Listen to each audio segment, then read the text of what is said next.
Hello everyone, welcome to my channel. और आज हम लर्न करेंगे फैक्टर्स अफेक्टिंग रेस्पिरेशन कि कौन कौन से फैक्टर्स हैं जो रेस्पिरेशन के ऊपर असर डालते हैं या रेस्पिरेशन के ऊपर अफेक्ट करते हैं।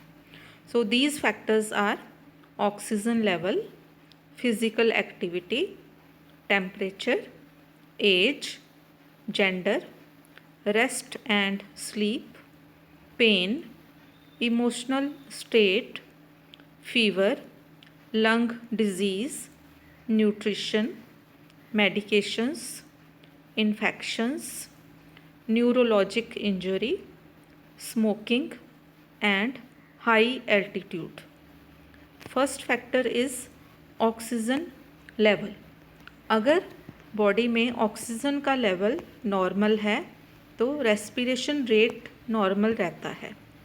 अगर ऑक्सीजन का लेवल कम हो जाता है तो रेस्पिरेशन रेट बढ़ जाता है। Second, physical activity. जब कोई पर्सन एक्सरसाइज करता है, फिज़िकली एक्टिविटी ज़्यादा हो जाती है किसी पर्सन की, तो उस केस में ऑक्सीजन की डिमांड बढ़ जाती है तो रेस्पिरेशन रेट बढ़ जाता है। Third is temperature. अगर बॉडी टेम्परेचर हाई हो जाता है तो रेस्पिरेशन रेट बढ़ जाता है।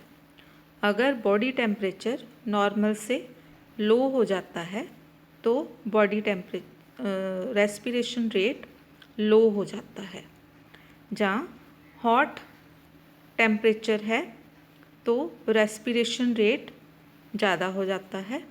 अगर कोल्ड टेम्परेचर है तो रेस्पिरेशन रेट कम हो जाता है। Next factor is as.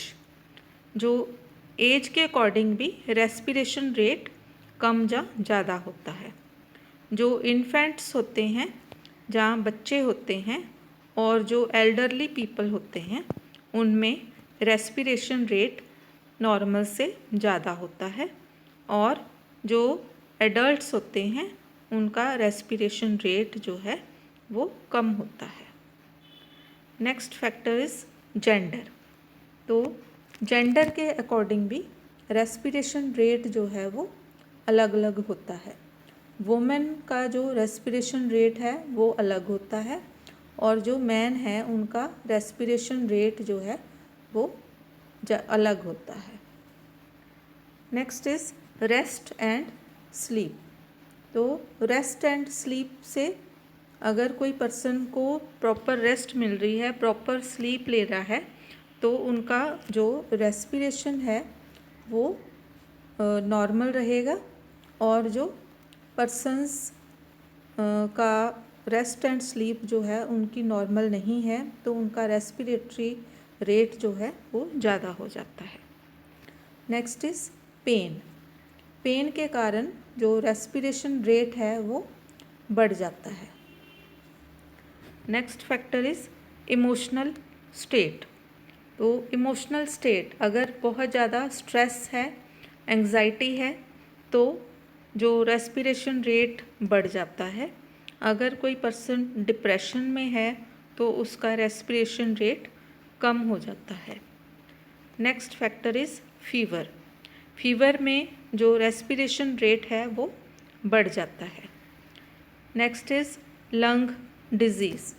Lungs की कोई डिजीज़ है जैसे निमोनिया या फिर फाइब्रोसिस या फिर अस्थमा, उसमें जो रेस्पिरेशन रेट है वो बढ़ जाता है।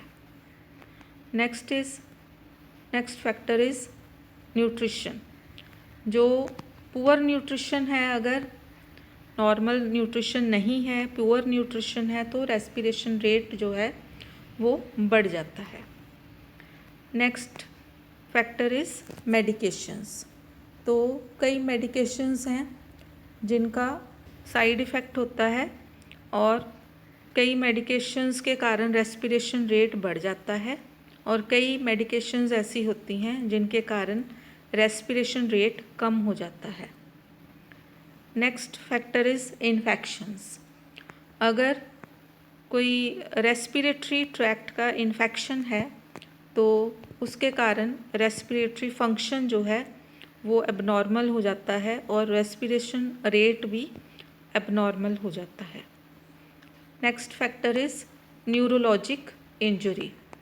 अगर न्यूरोलॉजिक इंजरी है, न्यूरोलॉजिक सिस्टम की कोई इंजरी है, तो उसके कारण भी जो रेस्पिरेशन रेट है वो एबनॉर्मल हो जाता है। Next factor is smoking.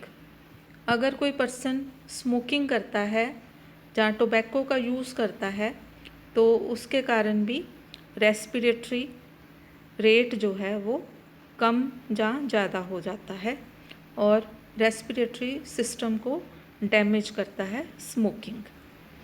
Next factor is high altitude.